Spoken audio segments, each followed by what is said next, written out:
नमस्कार, स्वागत, अभिनंदन, सत्कार। स्वागत है आप सभी का डीडी न्यूज की विशेष पेशकश एजेंडा में। और एजेंडा में आपके साथ मैं हूं मोहम्मद अतीक। दोस्तों, हमेशा की तरह इस बार भी हम आपके सामने लेकर के आए हैं जानकारी और सूचनाओं से भरपूर मुद्दों को। और हमारा आज का जो विषय है, सबसे पहले मैं ये आपको बता दूं, आज की हमारी चर्चा का विषय है कि अवसाद की स्थिति से कैसे बचे छात्र। जी हाँ, हम बात कर रहे हैं राजस्थान के कोचिंग हब कहे जाने वाले कोटा शहर की। इन दिनों लगातार देखने को मिली है कि कोटा शहर से जो प्रतियोगी छात्र होते हैं, जो सुसाइड केसेस बहुत सारे आने लगे हैं, उनको लेकर के हम आज बातचीत करने के लिए मौजूद हैं यहाँ पर। हर साल लाखों छात्र अपने घरों से निकलते हैं, एक सपना संजोकर कोचिंग का रुख करते हैं। माँ बाप का भी सपना होता है कि मेरा बेटा पढ़ने के लिए जा रहा है, कुछ बनकर लौटेगा, माँ बाप का नाम रोशन करेगा और कामयाबी का परचम लहराएगा। लेकिन इसी बीच तैयारियों के बीच में कुछ ऐसी स्थिति बन जाती है, कुछ ऐसी परिस्थिति आन पड़ती है जिससे बच्चे आत्मघाती कदम उठा लेते हैं। इसी पर हम आज चर्चा करेंगे कि ये स्थिति क्यों बनती है, इससे कैसे निपटा जाए, सरकार इसके लिए क्या कुछ कर रही है। काफी कुछ चीजें आज चर्चा में होने वाली हैं। तो सबसे पहले मैं अपने जो पैनलिस्ट हैं उनसे आपका तारुफ करा दूं। सबसे पहले मैं आपसे परिचय कराना चाहूंगा डॉक्टर सुनील शर्मा जी से। आप एसएमएस में वरिष्ठ मनोचिकित्सक के तौर पर कार्यरत हैं और इनसे हम काफी कुछ जानने की कोशिश करेंगे। सर, सबसे पहले तो आपका हमारी इस चर्चा में बहुत बहुत स्वागत है। नमस्कार, धन्यवाद। बिल्कुल। तो वहीं जिस तरीके से हम कोचिंग की बात कर रहे हैं, तो कोचिंग की तरफ से पक्ष रखने के लिए कोचिंग में क्या कुछ स्थिति परिस्थिति बनती है, उस पर बात करने के लिए हमारे साथ मौजूद हैं कोचिंग शिक्षक शैलेंद्र सिंह जी। शैलेंद्र जी, आपका भी हमारे इस चर्चा में बहुत बहुत स्वागत है। धन्यवाद। तो वहीं हमारे साथ पत्रकार के तौर पर शालिनी अग्रवाल जी भी मौजूद हैं, जो ओवरऑल पर्सपेक्टिव में अपनी बात रखेंगी। सरकार क्या कर रही है, प्रशासन क्या कर रहा है, समाज क्या कुछ कर रहा है। काफी ज्यादा जिम्मेदारी इनकी बढ़ जाती है। मैडम, आपका बहुत बहुत धन्यवाद जो आपने टाइम दिया और हम आपका स्वागत करते हैं चर्चा में। नमस्कार। तो दोस्तों, हम सवाल जवाब का सिलसिला भी शुरू करेंगे, लेकिन उससे पहले हमने एक रिपोर्ट तैयार की है। ये रिपोर्ट क्या कहती है कि किस तरीके से जो छात्र हैं वो कैसे इस स्थिति तक पहुंचते हैं और क्या कुछ वर्तमान स्थिति है, इस पर आइए देखते हैं ये विशेष रिपोर्ट।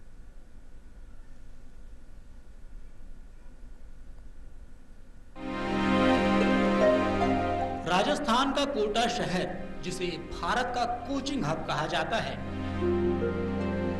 पिछले कुछ वर्षों में छात्रों की आत्महत्याओं के कारण चर्चा में रहा है। यह शहर इंजीनियरिंग और मेडिकल प्रवेश परीक्षाओं जैसे जेईई और नीट की तैयारी के लिए प्रसिद्ध है, जहां हर साल लाखों छात्र अपने सपनों को साकार करने के लिए आते हैं। लेकिन बढ़ते आत्महत्या के मामलों ने कोटा को सुसाइड सिटी का तमगा दे दिया है। प्रतियोगी परीक्षाओं की तैयारी के लिए लाखों छात्र कोचिंग का रुख करते हैं, लेकिन सीटों की संख्या बेहद सीमित होती है। उदाहरण के लिए जेईई और नीट में लाखों छात्रों में से केवल कुछ हजार ही छात्र प्रवेश पाते हैं। इस गलाकाट प्रतिस्पर्धा और असफलता के डर से छात्रों पर मानसिक दबाव बढ़ता है, जो कई बार आत्मघाती कदमों की ओर ले जाता है। कोचिंग संस्थानों में लंबे समय तक पढ़ाई, लगातार टेस्ट और रैंकिंग प्रणाली छात्रों को तनावग्रस्त करती है, जिससे उनकी मानसिक स्थिति प्रभावित होती है। अधिकांश छात्र अपने परिवार से दूर रहते हैं। पहली बार घर छोड़कर आने वाले किशोरों को अकेलेपन और भावनात्मक असुरक्षा का सामना करना पड़ता है। परिवार और दोस्तों का सहारा न होने से वे अपनी समस्याएं साझा नहीं कर पाते। माता पिता और समाज द्वारा सफलता की उच्च अपेक्षाएं छात्रों पर भारी पड़ती हैं। कई छात्रों को लगता है कि अगर वे परीक्षा में सफल नहीं हुए तो वे अपने परिवार की उम्मीदों को तोड़ देंगे। ये हीन भावना और दबाव आत्महत्या का कारण बन सकता है। कुछ मामलों में प्रेम संबंधों में असफलता या रिश्तों से जुड़े तनाव भी आत्महत्या का कारण बने हैं। ऐसे ही तमाम बिंदु हैं जिनको लेकर छात्र असहज और तनाव की स्थिति में पहुंच जाते हैं और जाने अनजाने अनुचित कदम उठा लेते हैं। कोटा में छात्रों की आत्महत्याएं एक जटिल समस्या है, जिसके पीछे सामाजिक, शैक्षिक और मनोवैज्ञानिक कारक हैं। इस समस्या का समाधान तभी संभव है जब सरकार कोचिंग संस्थान, अभिभावक और समाज मिलकर काम करें। मानसिक स्वास्थ्य सहायता, जागरूकता अभियान और शिक्षा प्रणाली में सुधार इस दिशा में महत्वपूर्ण कदम साबित हो सकते हैं। सर्व समाज को एकजुट होकर आत्महत्या के प्रति जागरूकता फैलाने की आवश्यकता है, ताकि छात्र अपने सपनों को तनाव मुक्त होकर पूरा कर सकें। Bureau report, DD news, Jaipur. तो दोस्तों, अभी आपने ये रिपोर्ट देखी। ये रिपोर्ट काफ़ी कुछ कह रही है कि किस तरीके से जो छात्र होते हैं जब सपनों को लेकर के आते हैं कोचिंग में तैयारी करने के लिए, एक समाज होता है, समाज की अपेक्षाएं होती हैं, घर परिवार की अपेक्षाएं होती हैं, लेकिन जब छात्र उन उम्मीदों पर खरा नहीं उतर पाते हैं तो कहीं ना कहीं गलत कदम उठा लेते हैं, जो कि बेहद गलत है। ऐसा कदापि नहीं करना चाहिए। तो आइए सवाल जवाब का सिलसिला शुरू करते हैं। सबसे पहले मैं आऊंगा शैलेंद्र सिंह जी के पास में, चूंकि आप कोचिंग से संबंधित हैं और जो छात्र होता है, छात्र और शिक्षक एक पहली कड़ी होता है जो आप सीधे सामना होता है। सर, ऐसी क्या परिस्थिति बनती है? बच्चा आता है, पढ़ाई करता है और लगातार आपसे संपर्क में रहता है, काफी कुछ चीजों के बाद ऐसी कौन सी परिस्थिति होती है जो इसको इस कदम तक पहुंचा देती है? देखिए, इसमें मेन चीज ये आती है कि सबसे पहले आपको ये समझना होगा कि कोचिंग का नेचर क्या है। बोलो जी। कोचिंग एग्जिस्ट क्यों करती है? बोलो। कोचिंग का काम होता है फर्निशिंग का। एक्चुअली आप जो भी कोचिंग में पढ़ने जा रहे होते हो उसका एक बहुत बड़ा हिस्सा पहले पढ़ चुके होते हो स्कूलिंग में, या अगर आप ग्रेजुएशन के बाद की किसी कोचिंग की बात करो तो आपने ग्रेजुएशन में पढ़ाई की है और इसके लिए आपको बहुत प्रॉपर टाइम मिला है। आपने पूरा स्कूलिंग का टाइम इसमें स्पेंड किया है, आपने ग्रेजुएशन में पूरा टाइम स्पेंड किया है। अब समस्या यहाँ ये आती है कि कोचिंग के अंदर जब कोई बच्चा आता है तो उसकी जो महत्वाकांक्षाएं होती है जी, वो सभी बच्चों की समान होती है। ठीक है। लेकिन सभी बच्चे समान नहीं होते। ये यहाँ ध्यान देने लायक बात है जी। दूसरी चीज ये है कि जो जिम्मेदारियां एजुकेशन में स्कूलिंग पे है या कॉलेज एजुकेशन पे है, उसके लिए कोचिंग इतनी समर्थ भी नहीं है और कोचिंग का इतना ज्यादा दायित्व बनता भी नहीं है जी। क्योंकि जैसे को करिकुलर एक्टिविटीज है वो स्कूल का पार्ट है, कॉलेजेस का पार्ट है, स्पोर्ट्स एक्टिविटीज है वो स्कूल का पार्ट है, कॉलेजेस का पार्ट है। कोचिंग इन चीजों को नहीं करवा सकती। ठीक है। कोचिंग के साथ में एक और बड़ी समस्या ये रहती है कि जब बच्चा ब्लैंक होके आ रहा है और उसको वो सारी चीजें आपको जो 10-12 साल में उसको पढ़नी चाहिए थी वो आप 1 साल में पढ़ा रहे हो उसे, ठीक है। तो जाहिर सी बात है कि कोचिंग पे कितना प्रेशर है और उस प्रेशर को ओवरकम करने के लिए कोचिंग को उसी हिसाब से काम करना पड़ेगा। मतलब जो आपने बताया कि जिस तरीके से 10 साल में साल दर साल चीज़ों को सीखना चाहिए, जो तैयारी करनी चाहिए, वो आदमी साल भर 2 साल के बीच में सोचता है कि जो स्टूडेंट है वो उस तक पहुंचाए जाए, लेकिन वो थोड़ा बहुत असंभव सी स्थिति कई बार हो जाती है। इससे बच्चे प्रेशर में भी आ जाते हैं और काफी कुछ दिक्कतें होती है। डॉक्टर साहब, हम आपसे अतीक जी, थोड़ा सा मैं जी, आपको टोकने के लिए माफी चाहूंगी। इन्होंने कहा कि सर ने कहा, बिल्कुल आपने कहा कि कोचिंग पर जिम्मेदारी नहीं होती, लेकिन आप कोटा में अगर स्थिति देखें तो बहुत सारे कोचिंग है जिन्होंने डमी स्कूल खोल रखे हैं, बच्चे वहां पे जाते नहीं है, सिर्फ कोचिंग में जाते हैं। तो अब बताइए कि कोचिंग की जिम्मेदारी वो बच कैसे सकते हैं कि एक्स्ट्रा करिकुलर एक्टिविटी नहीं करवाएंगे? वो डमी स्कूल के नाम से माँ बाप से मोटा पैसा ले रहे हैं, बच्चा केवल कोचिंग में जा रहा है, कोचिंग वाले कह रहे हैं हमारी कोई जिम्मेदारी नहीं। इसका जवाब पहले लो तो उसके बाद आपसे कैसे आप अपने दायित्व से बच सकते हैं कि अगर मान लीजिए एक्स्ट्रा करिकुलम चीजें हो रही हैं, स्पोर्ट्स हो गए और भी जो एक्टिविटीज होती हैं, कैसे आप अपने आप को किनारे कर रहे हैं? देखो सर, इसमें मेन चीज ये है कि कोई भी अगर चीज हो रही है तो कुछ चीजें होती है जो उसको प्रमोट करती है और कुछ चीजें होती है जो उसको कंट्रोल करती है। तो प्रमोटर और कंट्रोलर दोनों को अपना अपना काम करना पड़ेगा। ठीक है। कोचिंग एक मार्केट डिराइव्ड चीज है। कोचिंग कोई सरकार का उपक्रम नहीं है। ठीक है। कोचिंग कोई समाज का उपक्रम नहीं है।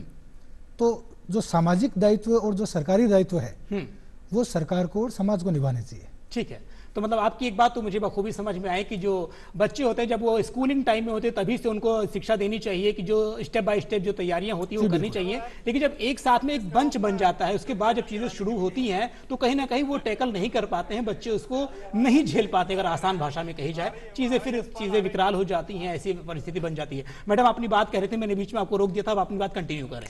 जी, मैं बात कर रही थी, सर ने कहा कि कोचिंग की जिम्मेदारी नहीं है एक्स्ट्रा करिकुलर एक्टिविटी करवाने की, लेकिन मैंने आपको बताया भी कि कोटा में, चूंकि हम बात कोटा की कर रहे हैं इसलिए मैं कोटा का नाम ले रही हूँ, वैसे जयपुर में भी बहुत सारी चीजें हैं। तो कोटा में बहुत सारे कोचिंग इंस्टीट्यूट ऐसे हैं जिन्होंने अपना एक डमी स्कूल खोल रखा है। ठीक है। बच्चे वहां जाते नहीं है, सिर्फ कोचिंग में जाते हैं।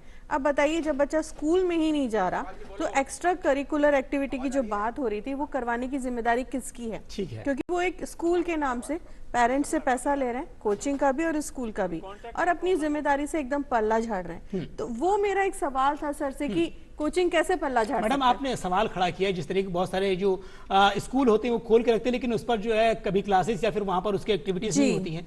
इस पर रेगुलेटरी कौन करेगा, कौन इसकी देखभाल करेगा? जो लोग ऐसा कर रहे हैं उनको पनिश कौन करेगा? क्या प्रक्रिया है, इसके बारे में भी जानेंगे। जी, इसमें बहुत बड़ा रोल है वो सीबीएसई का होना चाहिए, क्योंकि मैं सीबीएसई का नाम इसलिए ले रही हूँ क्योंकि ज्यादातर स्कूल सीबीएसई से एफिलिएटेड है राजस्थान में। तो अगर हम डमी स्कूल्स पे अगर रोक लगा पाए तो दूसरा, हम जो एग्जाम का पैटर्न हमने इतना टफ बना दिया है कि जो प्रश्न जी एडवांस में या नीट में आ रहा है वो एनसीईआरटी के सिलेबस का पार्ट ही नहीं है। तो बच्चा मजबूर है कोचिंग जाने के लिए। अगर हम शुरू से ही बदलाव करें, एग्जाम ही ऐसे हो जो उसके करिकुलम का हिस्सा हो, सवाल उसके करिकुलम का हिस्सा हो, तो मुझे लगता है किसी बच्चे को कोचिंग जाने की जरूरत ही नहीं पड़ेगी। और जो बेवजह का दबाव उस पर आता है कि पहले स्कूल जा रहा है, स्कूल से 2 बजे आया, 2 बजे के बाद जो डमी पे नहीं कर रहा है, उसके बाद वो 3 बजे कोचिंग भाग रहा है, वहां से 8 बजे फिर आ रहा है, संडे को एग्जाम दे रहा है, तो आप समझ सकते हैं कि बच्चा किस जाल में उलझा हुआ है। वो निकल ही नहीं पा रहा है। तो उसकी जिम्मेदारी किसकी है? मतलब कोचिंग, मुझे लगता है कि सिरे से अपनी जिम्मेदारी से पल्ला नहीं झाड़ सकते, उनको जिम्मेदारी ओन करनी ही पड़ेगी। बिल्कुल सही बात है। डॉक्टर साहब से मैं बातचीत करना चाहूंगा। जिस तरीके से मेरा जो सवाल था डॉक्टर शैलेंद्र जी से बातचीत में कर रहा था, वही सवाल मेरा आपसे भी है। कौन सी परिस्थिति, हालांकि इन्होंने अपने पर्सपेक्टिव में चीजें बताई कि अपने हिसाब से आपको क्या लगता है कि जब बच्चा पढ़ने के लिए जाता है, कौन से ऐसे पॉइंटर्स हैं जो उसको इस हद तक प्रेरित करते हैं, या यूं कहें कि उसको जो उकसाते हैं कि वो आत्महत्या जैसे कदम उठा लेता है? देखिए, जो रिसर्चेस हैं उसके हिसाब से ये लगभग ये माना जाता है कि किसी भी आत्महत्या के पीछे मनोवैज्ञानिक कोई परेशानी या रोग एक उसका कारण मानते हैं। ठीक है। अब जैसे अवसाद जिसका मुख्य कारण है डिप्रेशन या अवसाद जिसको हम कहते हैं, हमें ये समझने की जरूरत है कि अवसाद एक बायोलॉजिकल कारण की वजह से डेवलप होता है, जैसे बाकी बीमारियां होती हैं, ब्लड प्रेशर, शुगर, लेकिन उनके प्रेसिपिटेटिंग फैक्टर्स होते हैं। जैसे अगर हम सेडेंटरी लाइफस्टाइल यूज करते हैं, बहुत सारा तनाव लेते हैं, तो कहते हैं कि बीपी हो जाता है या डायबिटीज भी हो सकती है। वैसे ही अगर कोई स्ट्रेस है, लंबा स्ट्रेस है, तो डिप्रेशन जैसी चीज भी प्रेसिपिटेट हो सकती है। अब हम बच्चों के कॉन्टेक्स्ट में जब आते हैं तो इसकी जिम्मेदारी केवल एक कारक पे नहीं है, इसमें मल्टीपल फैक्टर्स काम करते हैं। सबसे पहले मैं परिवार से बात करना चाहूंगा शुरू, कि जब बच्चा सब्जेक्ट चूज करता है तो उसकी अपनी उसके अंदर सोच कितनी होती है, या वो सब्जेक्ट को परिवार के द्वारा कितना थोपा जाता है। जी। ये एक चीज होती है कि बहुत बार हमने देखा है कि बच्चे को वो सब्जेक्ट चुनना नहीं है, लेकिन परिवार की महत्वाकांक्षाओं की वजह से, या शर्मा जी का बच्चा, वर्मा जी का बच्चा डॉक्टर इंजीनियर बन गया, वो पैसे बहुत कमा रहा है, तो आपको भी वही पढ़ना है। लेकिन बच्चे के मन में कुछ और करने का है, और उसमें वो दक्ष भी है, या अगर उसको थोड़ा प्रोत्साहन मिले या ट्रेनिंग मिले तो वो उस चीज को बहुत बेहतर तरीके से कर सकता है। जी। तो एक तो ये है कि बच्चे के इंटरेस्ट को हम नहीं देखते हैं। दूसरा, क्या बच्चे को जो सब्जेक्ट आपने चुनने के लिए दिया है उसमें उसको किसी सपोर्ट की आवश्यकता है या नहीं है। हम कोचिंग के लिए फैशन समझ के या किसी एक पर्टिकुलर शहर में रिजल्ट बहुत आ रहे हैं ये सोचते हुए वहां पर भेज देते हैं। अब आप इस चीज को समझिए, एक स्टैटिस्टिक समझिए कि किसी भी मेडिकल कॉलेज, इंजीनियरिंग कॉलेज या किसी भी संस्थान में प्रवेश की जो सीटें हैं वो निश्चित हैं। अगर मान लीजिए मैं कहूं कि 100 सीटें हैं और उसके लिए अगर 1000 लोग काम कर रहे हैं या 1000 लोग प्रयास कर रहे हैं, तो बाकी 900 बच्चों को सिलेक्शन नहीं होगा, चाहे वो कितना भी अच्छा करे।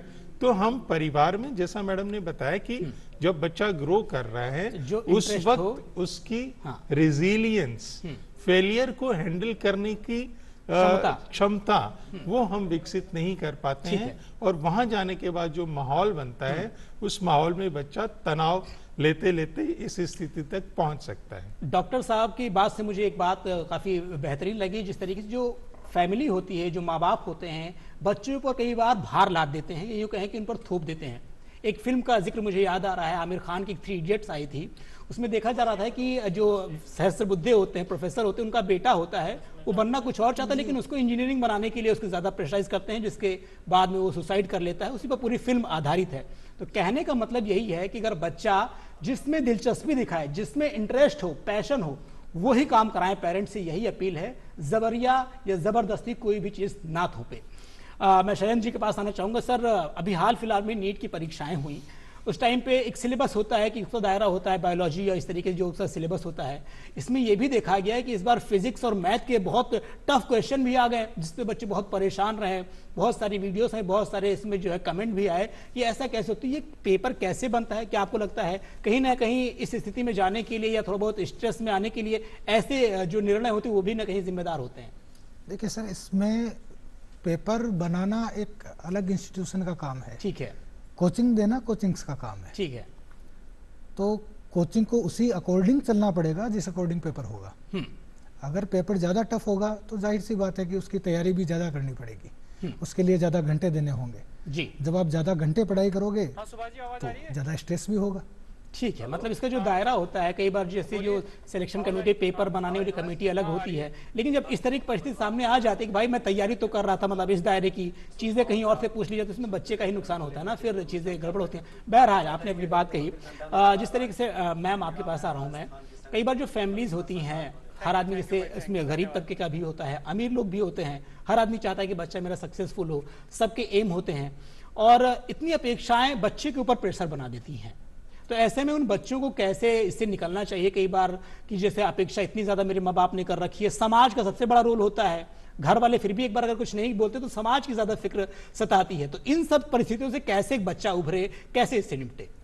देखिए, मैं कहूँगी कि बहुत बड़ी विडंबना है हमारे समाज की कि हमारे यहाँ डिप्रेशन को बीमारी नहीं माना जाता। डॉक्टर साहब भी कि अगर बच्चा साइकोलॉजिस्ट के पास जा रहा है तो उसको परिवार वाले एक टैबू की तरह देखते हैं। उसको लगता है कि यार ये बच्चा पागल हो गया है। मतलब ये तो पेरेंट्स भी बसते हैं साइकोलॉजिस्ट के बारे में के पास जाने के लिए, और जब तक वो बच्चे को पहचान पाते हैं कि वो वाकई में डिप्रेशन में है, जब तक वो उसको ले जाएं तब तक कई बार बहुत देर हो चुकी होती है। तो बच्चा डिप्रेशन में है, वो उदास है, खाना नहीं खा रहा है, वो डॉक्टर साहब ज़्यादा बेहतर तरीके से बता पाएंगे। लेकिन मुझे लगता है कि हमारी सोसाइटी को, खासतौर से परिवारों को भी ये ट्रेनिंग देने की ज़रूरत है कि बच्चे का मेंटल स्टेटस पहचाने। और एक दूसरी बात है कि जो मेंटल, हम लोग बहुत सारी एजुकेशन की बात करते हैं, करिकुलम में नई नई चीज़ें इंट्रोड्यूस करने की बात करते हैं, लेकिन हम मेंटल इश्यूज को भूल जाते हैं। तो जो मेंटल हेल्थ है, मुझे लगता है कि वो शुरू से ही करिकुलम का हिस्सा होना चाहिए। बहुत अर्ली एज से, जब बच्चा फर्स्ट में है या 5th में है, तो जब बच्चा 12th में आएगा या 10th में आएगा, क्योंकि 10th के बाद कोचिंग शुरू होती है, आजकल तो 9th के साथ ही बच्चों को डाल देते हैं, तो जब तक वो 14-15 साल की उम्र तक आएगा, मुझे लगता है तब तक वो उस मेंटल प्रेशर को हैंडल करना सीख जाएगा। जी। दूसरी बात है कि हमने जो अपने बच्चों को है वो अपना सोशल स्टेटस बना लिया है कि मेरा बच्चा ये कर रहा है तो मैं समाज में ऊपर सर करके चलूंगा या चलूंगी, और ये नहीं कर रहा है तो वो क्या है। तो जो बच्चे को हमने अपना जो स्टेटस सिंबल बना लिया ना, हमें उस चीज को भी छोड़ना होगा। बच्चे की खुशी, उसका मेंटल हेल्थ, वो देखना पड़ेगा। तो इसके लिए मुझे लगता है कि जहां तक हमें बच्चों को मेंटल जो काउंसलिंग की जरूरत है, उससे कहीं ज्यादा जरूरत है परिवारों की काउंसलिंग की, पेरेंट्स की काउंसलिंग की।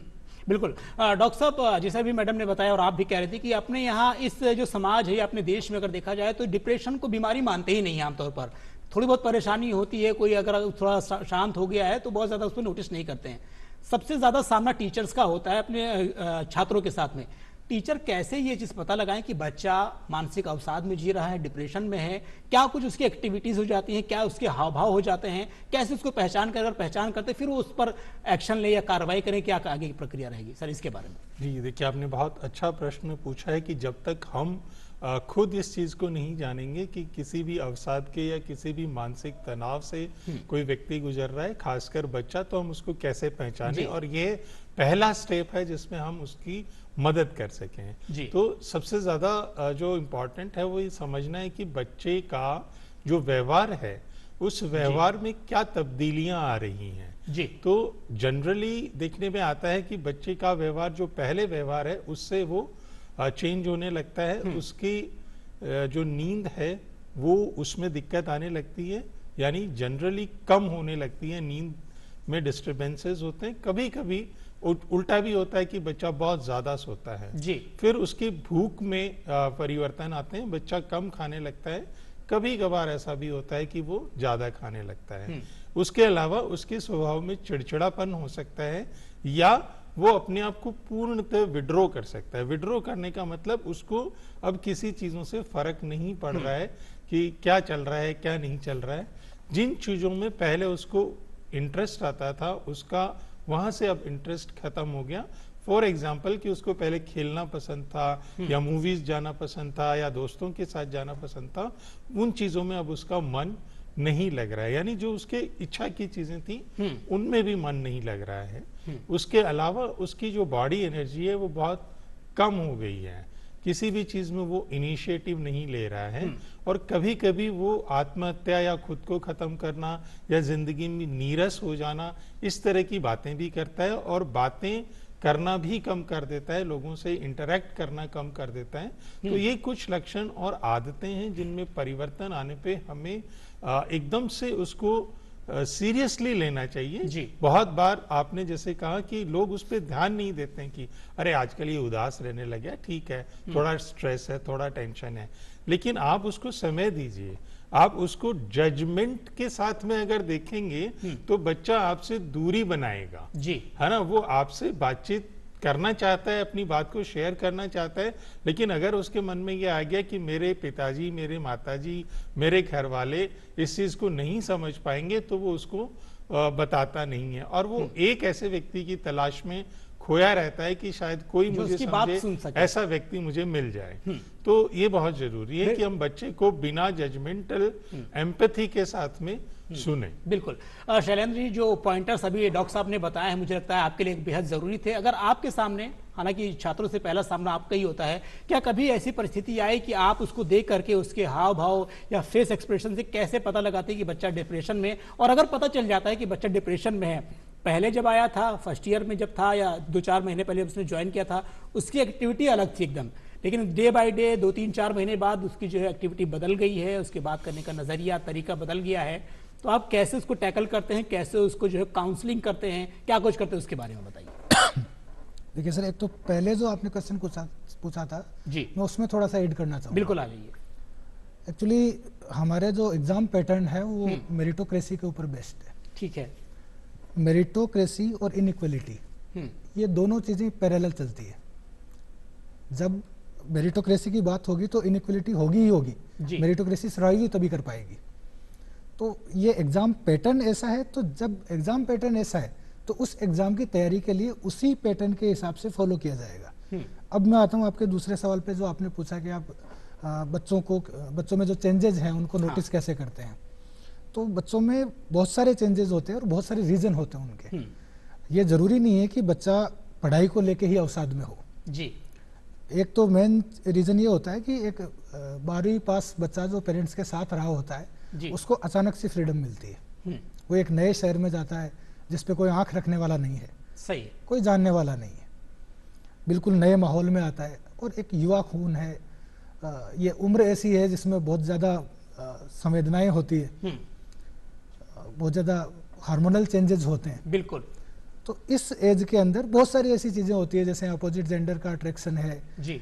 और दूसरी बात, एक जिसको हम कहते हैं कि एक साथ रहने का एनवायरनमेंट जी। तो कोचिंग में जो आपका साथी है वो आपका साथी भी है और आपका कॉम्पिटिटर भी है। ठीक है, ये दोनों चीजें आपको समझनी होगी। बिल्कुल। तो वो क्लोजनेस कभी नहीं आ पाएगी कॉम्पिटिटर से जो आप एक साथी से एक्सपेक्ट करते हैं। तो बिल्कुल, जैसे आपने पॉइंटर्स बताए, काफी इंपॉर्टेंट बताए कि कहीं ना कहीं जो रिश्ते होते हैं, रिश्तों में जब जो संपन्नता नहीं हो पाती है, जो हम अपेक्षाएं करती हैं, करते हैं वो पूरे नहीं हो पाती हैं, तो चीजें कई बार डिरेल होती हैं। मैडम, आप क्या कहना चाहेंगे जिस तरीके से जब ये सर कह रहे थे, कितना इत्तेफाक रखते हैं इनकी बातों से? जी बिल्कुल, सर ने कहा कि कॉम्पिटिटर कभी दोस्त नहीं होता, लेकिन वो पैटर्न बनाया किसने? कोचिंग में आप ये देखिएगा बैच सिस्टम होता है, एक बैच होता है A1, A2, A3, A4 और एक होता है स्टार बैच। हर बच्चा चाहता है कि मैं A1 बैच में आऊँ, स्टार बैच में आऊँ, क्योंकि उसको भी पता है कि जो कोचिंग वाले हैं वो स्टार बैच या A1 बैच के बच्चों पर ज्यादा ध्यान देंगे। तो इतनी ज्यादा गलाकाट स्पर्धा हो जाती है उनके भीतर कि वो जो साथ में बैठा है, जिसके संग वो रूम भी शेयर कर रहा है, आ रहा है, जा रहा है, लेकिन वो उसको अपना दुश्मन की तरह नजर आता है, तो वो कभी शेयर नहीं कर पाता। ऐसे में जरूरी है कि एक 24 घंटे 24/7 एक मेंटल जो काउंसलर हो वो कोचिंग में प्रोवाइड कराया जाए, जिससे बच्चा फ्रीली अपनी वैसे मैडम ये चीज तो मैंने भी गाइडलाइंस में देखी है कि गाइडलाइंस में कहा गया कि कोई भी कोचिंग संस्थान है वहाँ पे काउंसलर अनिवार्य रूप से रहेंगे, अगर नहीं रहेंगे तो उनका रजिस्ट्रेशन ही नहीं होगा। ये भी है उसमें गाइडलाइंस। जी बिल्कुल, क्योंकि जो राजस्थान कोचिंग नियंत्रण विधेयक आया है 2025, उसमें बहुत सारी बातें हैं।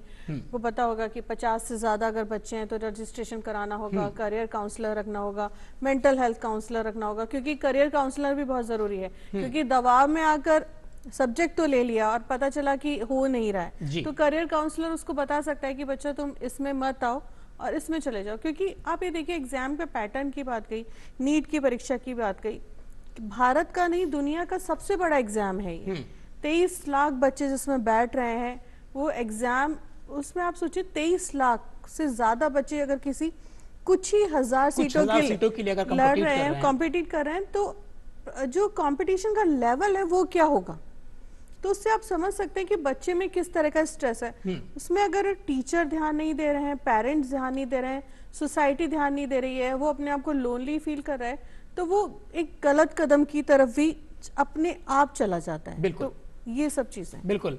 तो अभी शालिनी जी ने एक जिक्र किया है गाइडलाइंस को लेकर के, तो मैं जो भी दर्शक, जो भी स्टूडेंट, जो छात्र हमारे ये कार्यक्रम देख रहे हैं, उनसे मैं कुछ गाइडलाइंस का जिक्र करना चाहता हूं कि जो कोचिंग संस्थान होते हैं वो किन किन जो पैरामीटर्स होते हैं उसके बाद ही वो कोचिंग खोल सकते हैं। मेरे पास कुछ नोट्स है, मैं आपको पढ़ के बताता हूं।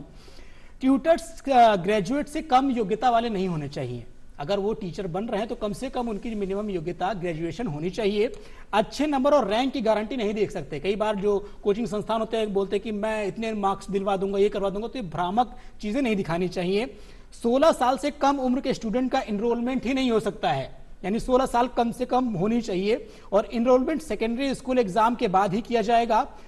तय समय पहले से कोर्स छोड़ने पर, अगर मान लीजिए अगर पढ़ने के लिए गया कोचिंग में, चीजें नहीं समझ में, कोर्स छोड़ना चाहता है, तो कोचिंग को 10 दिन के भीतर उसकी फीस वापस करनी होगी। जी हाँ, आप बिल्कुल नोट कर ले।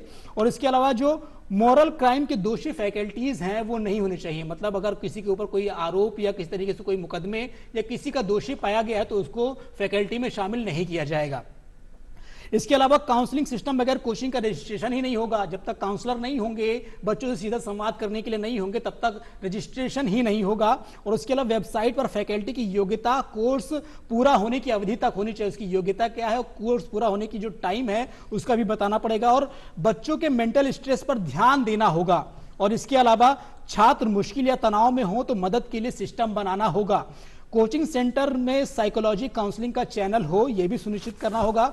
साइकोलॉजी काउंसलर के नाम और वर्किंग टाइम की जानकारी पेरेंट्स को देनी होगी। ट्यूटर भी स्टूडेंट को गाइडेंस देने के लिए मेंटल हेल्थ टॉपिक में ट्रेनिंग ले सकते हैं। मतलब अगर टीचर भी हैं तो उनके भी ट्रेनिंग लेने की जरूरत है। ऐसा नहीं कि इसे बच्चों को ही हमेशा जागरूक करेंगे, टीचर भी कई बार कुछ चीजें नहीं जानते आते हैं तो उनको भी ट्रेनिंग लेनी चाहिए। और गाइडलाइंस को फॉलो ना करने पर, ये जो मैंने पॉइंटर्स बताए हैं, कोई संस्थान अगर इन पॉइंटर्स को फॉलो नहीं करता है तो उस पर 1 लाख रुपए तक का जुर्माना लग सकता है और ज्यादा फीस वसूलने पर कोचिंग का रजिस्ट्रेशन भी रद्द हो सकता है। तो ये जो बिंदु मैंने आपको बताए हैं, अगर आप छात्र हैं, अगर आप पेरेंट्स हैं तो इनको नोट कर लीजिए। जब भी कभी आप कभी रजिस्ट्रेशन कराने के लिए जा रहे हैं, बच्चे का एडमिशन कराने के लिए जा रहे हैं, तो इन पैरामीटर्स को एक बार जरूर देखिएगा। मैं अपनी चर्चा पर वापस आता हूं डॉक्टर साहब आपके पास में। इस तरीके से मैडम अभी बता रही थी कि चीजें कैसे बदलती हैं, जो छात्र होते हैं, तो अवसाद की स्थिति आपने पहचान भी बताई थी। मान लीजिए अगर कि उसकी पहचान हो ही जाती है, कैसे छुटकारा इसको दिलाया जाए? टीचर जो है उनको कैसे इस चीज से बाहर निकाल करने के, क्या उसका कोई इलाज है या कोई एक्टिविटीज है, क्या कुछ प्रोसेस है सर इसका? देखिए, इसमें 2-3 तरीके से हम इसके ऊपर बात कर सकते हैं। पहला है प्रिवेंटिव मेजर्स। दूसरा है अर्ली आइडेंटिफिकेशन और तीसरा है ट्रीटमेंट। जी। तो प्रिवेंटिव मेजर्स में हम बात करते हैं कि हेल्दी लाइफस्टाइल हो। हेल्दी लाइफस्टाइल में आप वो सब फैक्टर हम एक बार छोड़ देते हैं कि बच्चे के इंटरेस्ट से आप उसको एडमिशन दिलाइए, है ना, उसको कंफर्ट दीजिए, उससे बातचीत कीजिए, तो उस पे उसके साथ अपने आप को महसूस कर रही है कि हम उसके साथ में हैं, ना कि तुमको हमने वहां छोड़ दिया है, तुम देखो तुम्हारा समझो, तुम्हें कैसे भी करके जो है इस बार निकालना है, एग्जाम निकालना है, ये नहीं है भाई आप क्या कर रहे हैं, आपको कहाँ दिक्कत आ रही है, और अगर बाई चांस नहीं भी हो रहा है, किसी सब्जेक्ट में तकलीफ आ रही है, तो उसका कैसे सॉल्यूशन देना है वो आप परिवार वाले लोग दें। वो प्रॉपर बच्चा जो है प्रॉपर नींद ले, प्रॉपर उसको पौष्टिक भोजन मिले, हल्की एक्सरसाइजेज मिले, और उसके मन की बात को सुनने वाला कोई व्यक्ति उसको मिले, जिससे वो अपनी भावनाओं को व्यक्त कर सके और आगे की प्लानिंग वो अच्छे से कर पाए। जी, बड़ी बात कही। जो फैमिलीज हैं उनको अपने बच्चों के साथ ऐसा तालमेल बना के रखना चाहिए, ऐसा ब्रिज होना चाहिए कि कम से कम बच्चा बेझिझक अपनी बात तो फैमिली से कह सके, क्योंकि यही जो कम्युनिकेशन गैप होता है वहीं पर स्थिति बदलती है, वहीं पर स्थिति गड़बड़ होती है। शैलेंद्र जी, कई बार जिससे आपके जो इंस्टीट्यूट में बच्चे आते हैं, काउंसलिंग कैसे करते हैं, कैसे क्या कुछ व्यवस्थाएं रहती हैं और क्या कुछ करते हैं, इसके बारे में जानेंगे आपसे। सर, जैसे ही बच्चा कोचिंग इंस्टीट्यूट में आता है वो अपने पेरेंट्स के साथ में आता है। ठीक है। तो सबसे पहले तो एक्चुअली ये एक बहुत नॉर्मल सी बात है कि उनका ऑलरेडी माइंडसेट बना हुआ होता है। ठीक है। जब भी पेरेंट्स अपने बच्चों को लेके आते हैं तो आपने जो पहले बात कही थी कि पेरेंट्स द्वारा उनकी जो एक्सपेक्टेशंस होती है बच्चों के ऊपर चीजें थोप दी जाती है, ये बहुत सच बात है। ठीक है। तो काउंसलिंग का सवाल तो वहां पैदा होता है जहां आप डाउट में आते हो, जहां पहले ही क्लियर कर चुके हो कि हमें ये करना है, इस बच्चे को ये करना है, तो वहां काउंसलिंग की गुंजाइश थोड़ी सी कम हो जाती है, लेकिन फिर भी काउंसलिंग जरूरी है। ये जिम्मेदारी है कोचिंग की, और कोचिंग को निभाना चाहिए इस जिम्मेदारी को। बिल्कुल। बाकायदा कोचिंग को बच्चे की मार्कशीट के आधार पर उससे कॉन्वर्सेशन करके, उसके सब्जेक्ट इंटरेस्ट का, एप्टीट्यूड का पता करके, और पेरेंट्स को बिल्कुल खुले शब्दों में बता देना चाहिए कि बच्चे को किस स्तर की तैयारी करनी चाहिए, किस फील्ड में जाना चाहिए। ये एक नैतिक जिम्मेदारी बनती है। शालिनी जी, कई बार चीज देखे, एक डिजिटल का दौर चल रहा है, डिजिटल मीडिया है, डिजिटाइजेशन बहुत तेजी से हर जगह हो रहा है, इसमें भी कई बार चीजें देखने को मिलती है कि लोग इससे प्रभावित होते हैं। कई बार बच्चे कुछ ऐसी चीजें देख करके या किसी चीज देख करके उससे प्रभावित हो जाते हैं या डिमोरलाइज भी हो जाते हैं, उसके बाद भी कई बार कुछ गलत कदम उठा लेते हैं। इसको लेकर के क्या कुछ सरकार कर रही है कि ऐसी चीजों से बचा जाए, सोशल मीडिया, इस तरह की जो अगर भ्रामक चीजें हैं उनसे कैसे छुटकारा पाया जाए? देखिए, सोशल मीडिया पे रोक लगाना चूंकि जो सरकार के हाथ में है, लेकिन डिवाइस देना तो पेरेंट्स के हाथ में है। वो बहुत सारी, देखिए आप डिवाइस देना जरूरी है। डॉक्टर साहब भी अभी हमारी पहले भी बात हो रही थी कि मोबाइल जरूरी होता है क्योंकि बहुत सारी चीजें आती है, लेकिन मोबाइल में भी बहुत सारे ऐसे एप्स होते हैं जिसमें आप रोक लगा सकते हो बच्चे के ऊपर, उसका कंट्रोल खुद के हाथ में रख सकते हो कि बच्चा ये कीवर्ड्स आएंगे तो वो बच्चे वो एप्स या जो भी स्क्रीन पर है वो ब्लॉक हो जाएगा। तो पेरेंट्स की जिम्मेदारी है कि अगर बच्चे को आप मोबाइल दे रहे हैं तो वो क्या सोशल मीडिया फॉलो कर रहा है, किन किन चीजों को फॉलो कर रहा है, उसका कंट्रोल वो अपने हाथ में रखे। और बहुत आसान है ये, गूगल पे या दूसरे जो एप्स हैं, बहुत सारे एप्स मिल जाएंगे आपको, पूरा कंट्रोल आप पता लगा सकते हैं कि उसने कितने घंटे मोबाइल का इस्तेमाल किया है, कितनी देर तक किया है, क्या क्या देखा है, किन किन साइट्स पे वो गया है। तो आप उन चीजों को ब्लॉक करना शुरू कीजिए, क्योंकि जब तक आप खुली छूट देंगे बच्चा देखिए वो विचलित होगा ही होगा। क्योंकि एक 14-15 साल का बच्चा होता है, 10th पास करके चला जाता है पेरेंट्स से दूर। इसमें जो हमारी बात हो रही थी, हम एक चीज और मैं विषय से हटकर कहना चाहूंगी, क्योंकि हमने बात की कोचिंग संचालकों की, पेरेंट्स की, घर की, हम पीजी संचालकों को भूल रहे हैं। क्योंकि बच्चे जब दूसरे शहर में जाते हैं तो वो एक पीजी में रहते हैं, वहां पर उनको क्या मिलता है। आप गाइडलाइंस की बात कर रहे थे, गाइडलाइंस में ये है कि हर पीजी में एंटी हैंगिंग डिवाइस होना चाहिए, लेकिन पिछले दिनों एक बच्ची तैयारी कर रही थी, नीट की, कश्मीर से आई हुई थी, उसने पीजी में सुसाइड किया और उस पीजी में एंटी हैंगिंग डिवाइस नहीं था। तो वो क्यों नहीं था, क्यों, किसकी जिम्मेदारी थी? पीजी संचालकों की तो थी, लेकिन उन गाइडलाइन की पालना भी तो बहुत जरूरी है ना। हम गाइडलाइन तो इतनी, हमने दहेज को लेकर गाइडलाइन बना दी, आज भी बेटियां जल रही हैं ना दहेज के लिए, तो गाइडलाइन बनाने से ज्यादा जरूरी उनकी पालना होती है। तो ये एक चीज मैं ऐड ऑन करना चाहती थी। बाकी आपने सोशल मीडिया की बात कही, तो जितने भी चूंकि पत्रकार हैं, बहुत सारे बच्चे हमारे पास आते हैं, तो एक चीज मैं बहुत कॉमन देखती हूँ सारे बच्चों में कि जो भी हम टॉपर बच्चे हैं 99% ला रहे हैं या कुछ अचीव कर रहे हैं, जी एडवांस में आईआईटी में जा रहे हैं, सोशल मीडिया पर नहीं है, किसी भी सोशल मीडिया पर नहीं है। फोन उन्होंने जो नॉर्मल फोन होता है स्मार्टफोन की जगह वो बटन वाला फोन यूज कर रहे हैं कम्युनिकेशन के लिए। ये आप किसी भी बच्चे का इंटरव्यू लेके देख लीजिए, उसमें ये कॉमन मिलेगा। तो हमें बच्चे को इस तरह से तैयार करना है, बच्चे के हाथ में डिवाइस देने से पहले सोचना है कि वो किस चीज का डिवाइस दे रहे हैं, कंट्रोल रखें ना दे, और बच्चे को इस तरह से मोटिवेट करना है कि वो इन सब चीजों पे जाए ही नहीं। जी, फोन है उसके हाथ में, फोन में अच्छी चीज भी है, बुरी चीज भी है। आप ये देखिए, अभी आरबीएससी का रिजल्ट आया है 10th क्लास का या 12th क्लास का, ऐसा है। बहुत से बच्चे ऐसे हैं जहाँ स्कूल नहीं था, टीचर्स नहीं थे, बच्चों ने यूट्यूब पर देख देख के पढ़ाई की और 99 पॉइंट समथिंग % लाए। तो वो फोन का सही इस्तेमाल कर रहे थे। तो ये जो चीजें है ना, बच्चों को एजुकेट हमें करना होगा। बिल्कुल सही बात आपने कही। शैलेंद्र जी, एक सवाल अभी इन्होंने उठाया, मेरा अगला सवाल भी वही था कि जो कोचिंग में बच्चे पढ़ने के लिए आते हैं, सोशल मीडिया या फिर कहीं वर्चुअल जो आजकल एजुकेशन हो रही है, कई बार जो है ऑनलाइन पढ़ाई हो रही है, क्या ऑनलाइन पढ़ाई के माध्यम से ये जो कामयाबी है, ये जो चीज़ें होती है वो हासिल नहीं की जा सकती है? क्या मैनुअली वहाँ पर आना ज़रूरी रहता है? क्या कहेंगे इस पर? देखिए, ऑनलाइन कोचिंग एक बहुत बेहतर विकल्प है। ठीक है। आज की तारीख में हम देखें तो पेरेंट्स के साथ में मैं भी एक पेरेंट हूँ, तो मैं समझता हूँ कि दो जो बड़े खर्चे हैं वो है शिक्षा और स्वास्थ्य। ठीक है। किसी भी पेरेंट्स को फेस करने पड़ रहे हैं। अगर आप ऑफलाइन कोचिंग और ऑनलाइन कोचिंग की तुलना करते हैं तो जहां 100 रुपए अगर ऑफलाइन कोचिंग में खर्च हो रहे हैं, क्योंकि वो सिर्फ कोचिंग के पैसे नहीं खर्च हो रहे, वहाँ आपको पीजी में रहना है, खाने का खर्चा है, आना जाना है, बच्चे का जो टाइम जो आने जाने में वेस्ट होता है, वो सारी चीजें।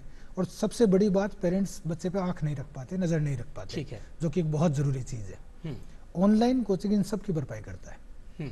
जहां आपका 100 रुपए खर्चा हो रहा था वो 30 रुपए तक आ जाता है लगभग। तो इससे बड़ी बचत तो क्या होगी? दूसरा, बच्चा आपके साथ में रहेगा, लेकिन फिर आपको डिवाइस देना पड़ेगा। हाँ। लेकिन आपको नजर रखनी लेकिन ये है कि थोड़ा सा निगरानी करनी पड़ेगी। डॉक्टर साहब, जिस तरीके से सोशल मीडिया की बात हो रही थी, अगर ऑनलाइन पढ़ाई कर ही रहे हैं, क्योंकि अब तो चलन में है, काफी कुछ ऐसे बहुत सारे बच्चे जो सक्सेस भी हुए हैं, क्या लगता है आपको, अगर हम ऑनलाइन जो बच्चे हमारे पढ़ रहे हैं, सीख रहे हैं और जो सिलेक्शन कर रहे हैं, कंटिन्यूस में बने हुए हैं, उसके क्या कुछ उसके नुकसान भी हैं या उसके कुछ भविष्य में निहितार्थ भी हो सकते हैं? देखिए, चूंकि टेक्निकल युग का जमाना है और हमने कोविड के बाद से ऑनलाइन के ऊपर जो प्लेटफॉर्म है उसमें हमने बहुत एक्सपेरिमेंट्स करे हैं और हम उसके ऊपर रिलाय भी करने लगे हैं जी, कि ऑनलाइन प्लेटफॉर्म अच्छे होते हैं। हालांकि ये एक व्यक्तिगत चुनाव होता है कि मुझे ऑनलाइन पढ़ने में ज़्यादा अच्छा लगेगा या 1-to-1। तो ये बच्चे के प्रोसेसिंग में भी फर्क पड़ता है कि कई बार ऑनलाइन में थोड़ा लैग पीरियड होता है, तो कुछ बच्चे उतना कंफर्टेबल नहीं होते हैं और कुछ बच्चे ऑनलाइन में ज़्यादा कंफर्टेबल होते हैं। तो मोटे तौर पे अगर मैं बात करूं तो सबसे इम्पॉर्टेंट चीज़ है कि हमें संवाद बच्चे के साथ स्थापित करना है, बच्चे के प्रॉब्लम सॉल्विंग एटीट्यूड को डेवलप करना है।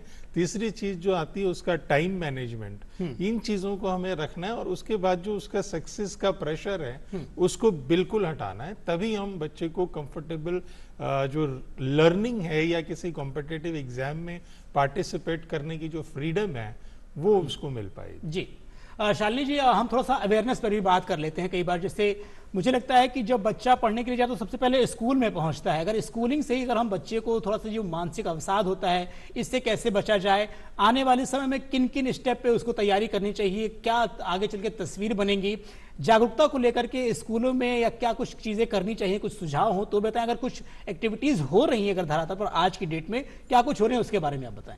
जी, जैसे पहले मैंने बात की थी कि हमें जो मेंटल हेल्थ है उसको नहीं भूलना चाहिए, शुरू से ही करिकुलम में शामिल रखना चाहिए। दूसरा, बच्चे के लिए ब्रेक्स बहुत ज़रूरी हैं। हम कितने ब्रेक्स उसको दे रहे हैं, उसको एक्स्ट्रा करिकुलर एक्टिविटी में इन्वॉल्व कर रहे हैं। और तीसरी बात है कि देखिए, होनहार बच्चों को सभी अप्रिशिएट करते हैं, चाहे वो समाज हो, पेरेंट्स हो, कोचिंग हो, लेकिन एक सेफ्टी नेट जिसको मैं कहना चाहूँगी, सेफ्टी नेट हमें उन बच्चों के लिए भी क्रिएट करना पड़ेगा जो पढ़ने में अपेक्षाकृत कमज़ोर हैं। हम अक्सर ध्यान नहीं देते, टीचर्स भी पीछे बैठा देते हैं, तो वो बच्चे कहीं ना कहीं आगे चल के अवसाद का शिकार होते हैं और वो अपने आप को डेवलप या उस तरह से ग्रो नहीं कर पाते, और फिर जब 10th क्लास के बाद उन पे सब्जेक्ट लेने का प्रेशर आता है और वो किसी भी तरह के दबाव में, चाहे दोस्तों के दबाव में या परिवार के दबाव में, वो गलत सब्जेक्ट का चुनाव कर बैठते हैं, तो फिर वो उस सब्जेक्ट को हैंडल नहीं कर पाते। अगर हम एक सेफ्टी नेट उन बच्चों पे शुरू से ही बनाएं, क्लास फर्स्ट या सेकंड थर्ड के बाद, कि जो बच्चे पढ़ने में कमजोर है हम उन पे अलग से ध्यान दें, तो हम शायद जो गॉड गिफ्टेड बच्चे, मैं कहना चाहूँगी क्योंकि वाकई मैंने देखा है बहुत से बच्चे होते हैं गॉड गिफ्टेड होते हैं, हम उनके थोड़ा बराबर लेकर आ पाएंगे, उनको स्ट्रेस करना हैंडल करना सिखा पाएंगे। चौथी बात यह है कि जो बच्चे हैं वो हमने एक चीज को छोड़ दिया है, हेल्दी ईटिंग की हैबिट। सर भी आजकल तो फास्ट फूड का दौर है, फटाफट लोग खाना चाहते हैं। सर बेहतर बता पाएंगे कि जो फूड है वो बच्चों के मेंटल हेल्थ पे किस तरह से गलत असर डाल रहा है, और 2 मिनट में जो बनने वाली मैगी होती है वो बच्चों को कितना पीछे लेके जाती है। तो हमने फूड हैबिट्स की बच्चों को चेंज होते देखा है, हमने बच्चों की लाइफस्टाइल को चेंज होते देखा है। कोविड की बात की, कोविड के बाद जब बच्चे एकदम ऑनलाइन पर आए, मुझे लगता है कुछ बच्चे तो आज तक उस परिस्थिति से निकले नहीं है, क्योंकि जो इंटरनेट और जो उनको एकदम से एक्सपोजर मिला सोशल मीडिया का, फोन का, डिवाइस का, इंटरनेट, वो हैंडल नहीं कर पाया और आज तक उस चीज में उलझे हुए हैं। पेरेंट्स भी देखते हैं कि बच्चा मोबाइल में, आपने बहुत सारी ऐसी घटनाएं भी देखी सुनी होंगी जब बच्चे के हाथ से मोबाइल ले लिया, बच्चे ने चाकू मार दिया, एग्रेसिव हो गया, हमला कर दिया अपने पेरेंट्स के ऊपर। तो ये सब चीजें, इन सब चीजों को भी हमें देखना पड़ेगा कि हम बच्चे को कैसे एनवायरनमेंट में डाल रहे हैं उसकी। और एज ए पेरेंट मैं ये कहना चाहूंगी सबसे पहले हमें ध्यान देना होगा बच्चे की लाइफस्टाइल पे क्या है। उस लाइफस्टाइल में बच्चे का खेल भी शामिल होना चाहिए, पढ़ाई भी शामिल होना चाहिए, एंटरटेनमेंट भी शामिल होना चाहिए, फूड अच्छा होना चाहिए। तो ये सब चीजें क्रिएट करना एक अकेले माँ की जिम्मेदारी नहीं होगी, क्योंकि मैं खुद एक महिला हूँ, पूरे परिवार को उसमें साथ देना होगा। बिल्कुल। डॉक्टर साहब, अभी मैडम ने आपसे सवाल पूछा था, मैं उसी सवाल को दोबारा दोहरा देता हूँ। बच्चे होते हैं कई बार सारी चीजें तो करते हैं लेकिन खान पान पर ध्यान नहीं देते हैं। फास्ट फूड का दौर है, तुरंत 2 मिनट में मैगी खाना चाहते हैं, मोमोज खाना चाहते हैं, पिज्जा बर्गर खाना चाहते हैं। जो एस्पिरेंट्स हैं उनको किस तरीके से खान पान पर ध्यान देना चाहिए, क्या कुछ करना चाहिए, खान पान को कैसे दिनचर्या में शामिल करना चाहिए, इसके बारे में बताएं। देखिए, बिल्कुल जो खान पान है वो पौष्टिक होना चाहिए, और वो बच्चों तक पहुंचने से पहले माँ बाप को भी फॉलो करना पड़ेगा, क्योंकि जब बच्चे ग्रो कर रहे होते हैं तो वो माँ बाप को देख के ही चीज़ों को ज़्यादा सीखते हैं। तो वहाँ से हमें शुरुआत करनी होगी कि रेगुलर हम जो हमारे घरों में खाना बन रहा है वो पौष्टिक बने, उसमें हरी सब्जियां और जो आपके फ्रूट्स हैं उनका समावेश हो, ड्राई फ्रूट्स हो, और जो जंक फूड है वो बिल्कुल अवॉइड करें। तो हम उसको एज ए फैशन नहीं ले सकते, या कई बार हम देखते हैं कि पेरेंट्स भी अपनी किसी न किसी चीज़ को छुपाने के लिए या उसको ओवरकम करने के लिए ट्रीट के तौर पे कभी पिज़्ज़ा मंगा देते हैं, कभी कुछ कर देते हैं, और वहाँ से वो शुरुआत होती है। तो पौष्टिक जो खान पान है वो बेहद जरूरी है शारीरिक स्वास्थ्य के लिए और मानसिक स्वास्थ्य दोनों के लिए। जी बिल्कुल। डॉक्टर साहब, जैसे कि कई बार मानसिक अवसाद की स्थिति अगर लोगों में बन जाती है, बच्चे हैं या फिर अगर कोई फैमिली के लोग हैं, अगर वो कहीं कंप्लेन करना चाहें, सुझाव लेना चाहें, तो क्या लगता है सरकार की तरफ से कोई हेल्पलाइन नंबर या कोई ऐसी व्यवस्थाएं की गई हैं? अगर हैं तो उनके बारे में बताएं। देखिए, कई बार ऐसा होता है कि हम किसी चीज को शेयर करना चाहते हैं और हमें कोई ऐसा व्यक्ति नहीं मिलता है, या हम हेल्प लेना चाहते हैं, तो ऑथेंटिक हेल्प के लिए सरकार की तरफ से एक 24/7 यानी 24 घंटे एक हेल्पलाइन नंबर है, टेली मानस करके जो चल रहा है, उसका हेल्पलाइन नंबर है 14416, जिसपे कोई भी व्यक्ति किसी भी समय साइकोलॉजिकल असिस्टेंट और साइकेट्रिक हेल्प के लिए कॉल कर सकता है। उसको काउंसलर के द्वारा, प्रशिक्षित काउंसलर के द्वारा अटेंड किया जाता है। अगर काउंसलर उस चीज को नहीं हैंडल कर पाता है तो साइकोलॉजिस्ट के पास में वो कॉल ट्रांसफर होती है। अगर साइकोलॉजिस्ट भी किसी वजह से उस चीज को नहीं हैंडल कर पाता है तो साइकियाट्रिस्ट के पास में जाती है। यानी ये तीनों स्तर वहां पर उपलब्ध हैं। और इसकी जो सक्सेस स्टोरीज में काफी जो क्रिटिकल कंडीशंस में या कई बार जो आत्महत्या की स्थिति पे लोग पहुंचे हुए, उनकी मदद से उसको रोका गया है। तो ये एक नंबर है जो बहुत आसानी से हमारी हेल्प कर सकता है। बिल्कुल। तो अभी डॉक्टर साहब ने जिस तरीके से बताया कि जो ये नंबर बता रहे थे वो नंबर हमारी स्क्रीन पर इस वक्त फ्लैश हो रहा है, आप वहां पर नंबर नोट कर सकते हो। और वो नंबर मैं एक बार दोहरा भी देखता हूं, जो 24 घंटे फ्री है, टोल फ्री नंबर है 14416। वहीं दूसरा जो नंबर है 180089144116।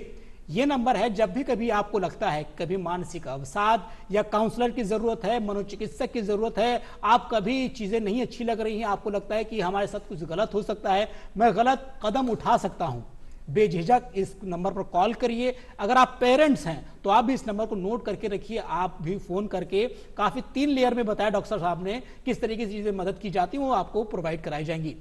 तो मैडम हम जो जी आप दूसरा मैं ये कहना चाहता हूं कि मानसिक स्वास्थ्य से संबंधित किसी भी हेल्प को लेने से झिझकना नहीं चाहिए जी। ये बाकी बीमारियों की तरह ही बीमारी है और इसका इलाज लेने से हम स्वस्थ हो सकते हैं, हमारा जो टारगेट है जो हम अचीव कर सकते हैं और एक स्वस्थ लाइफ जी सकते हैं। तो मेरा सभी से निवेदन है कि इस हेल्प को मतलब किसी भी मानसिक स्थिति में अगर परेशानी हो तो आप प्रोफेशनल मेंटल हेल्थ एक्सपर्ट से सलाह और परामर्श जरूर लें।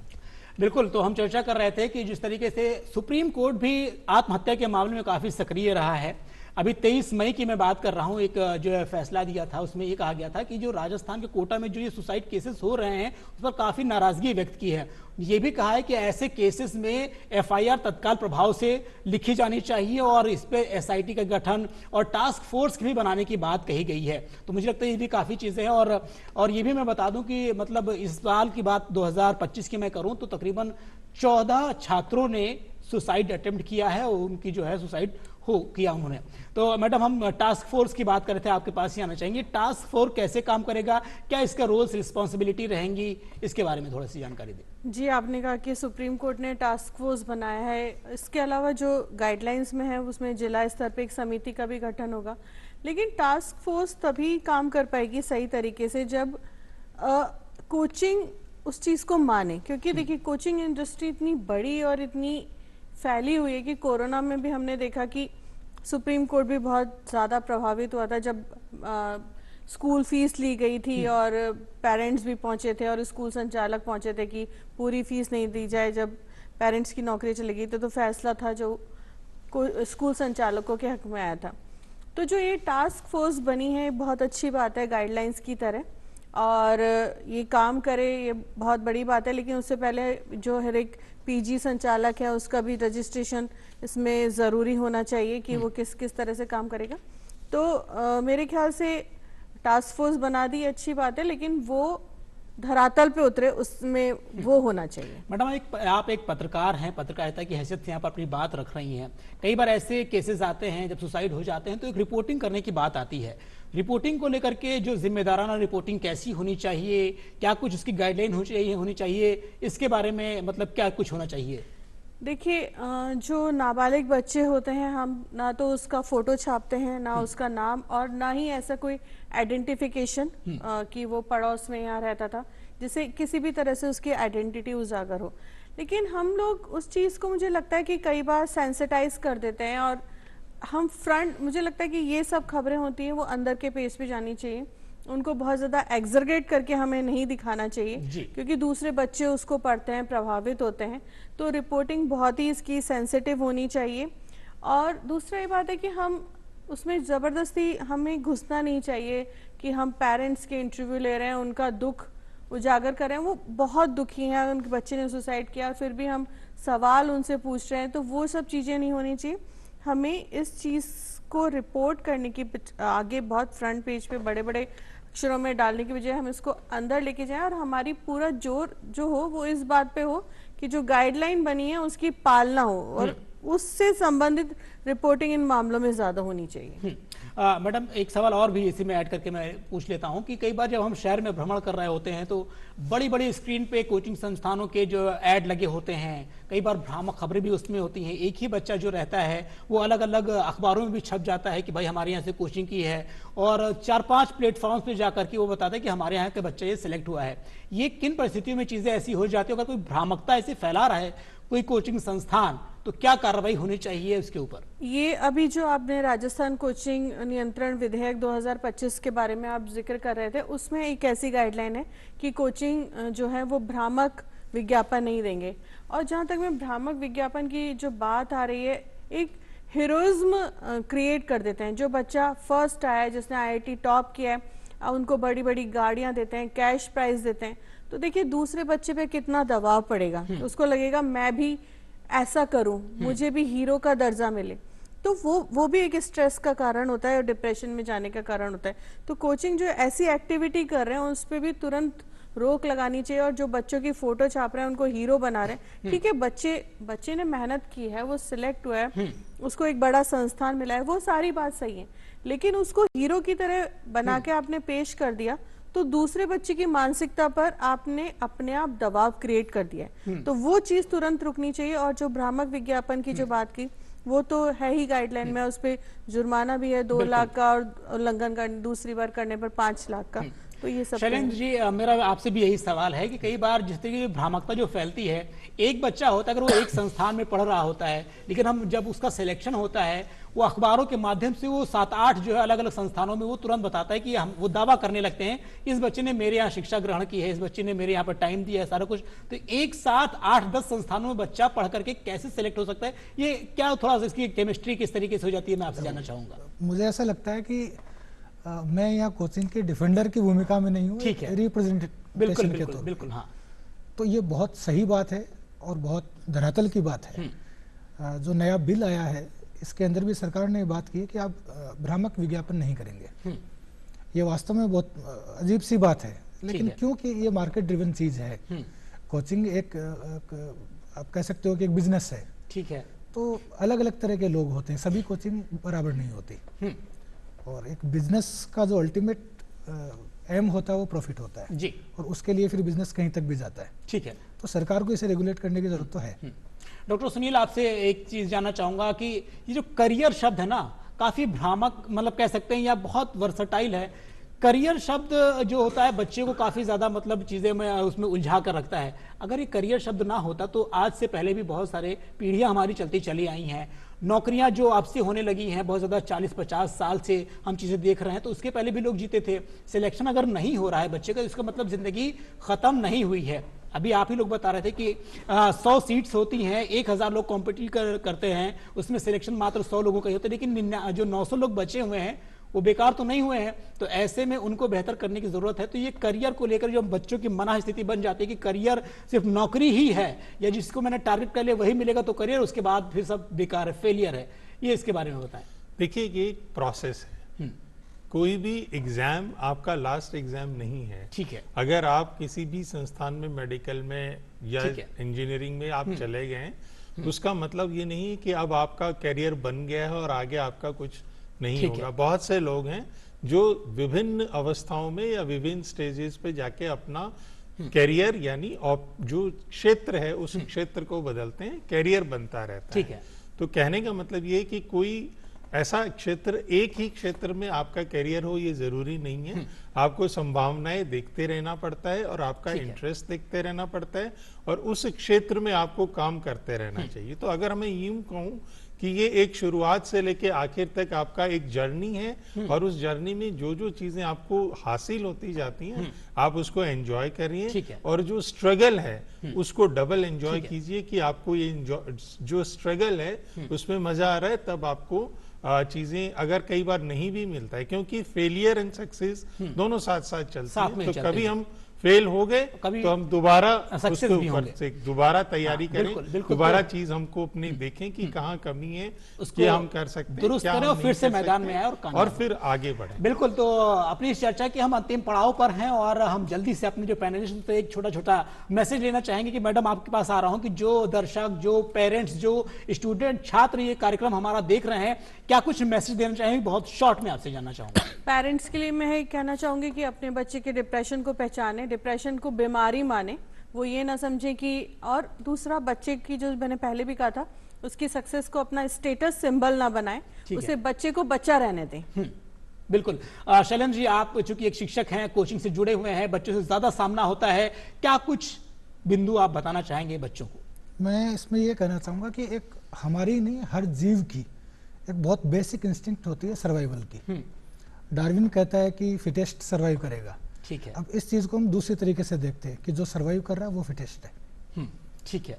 तो इसका सीधा सीधा मतलब यही है कि आप अगर सर्वाइव कर रहे हो तो आप फिट है। असफलता के बाद भी, तो आप अपने आप को फिट साबित कर रहे हो। डॉक्टर साहब, अवसाद की स्थिति, डिप्रेशन को लेकर के क्या कुछ मैसेज देंगे, क्या संदेश देंगे जो हमारे दर्शक देखें? मेंटल हेल्थ को लेके मैं संदेश ये है कि संवाद बहुत जरूरी है। दूसरा, हम समाज सभी लोग एम्पैथेटिक होके यानी समानुभूति के साथ में किसी की भावनाओं को साझा करना चाहिए, उनको जज नहीं करना चाहिए, क्योंकि जजमेंटल होते ही वहां से वो आपका डिस्टेंस क्रिएट हो जाएगा।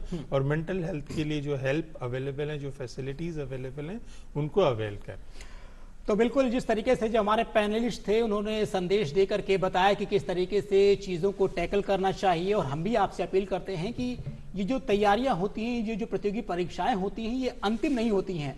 सीटें कुछ लिमिट होती हैं, छात्र बहुत ज़्यादा होते हैं। इस तरीके से हम आपसे भी अपील करेंगे कि आप भी कभी अवसाद की स्थिति में हो तो हमने आपको कुछ नंबर्स बताए थे, वो नंबर आप नोट करके रखिएगा, आप बातचीत कर सकते हैं। और इसके अलावा आप हमेशा से ही अपने आप को बेहतर दिखाइए। मानसिक स्थिति से दूर बने रहने के लिए आप जो है बेहतर खाइए, बेहतर पहनिए और अच्छे से समाज में रहिए। तो इसी कार्यक्रम में फिलहाल इतना ही। नमस्कार।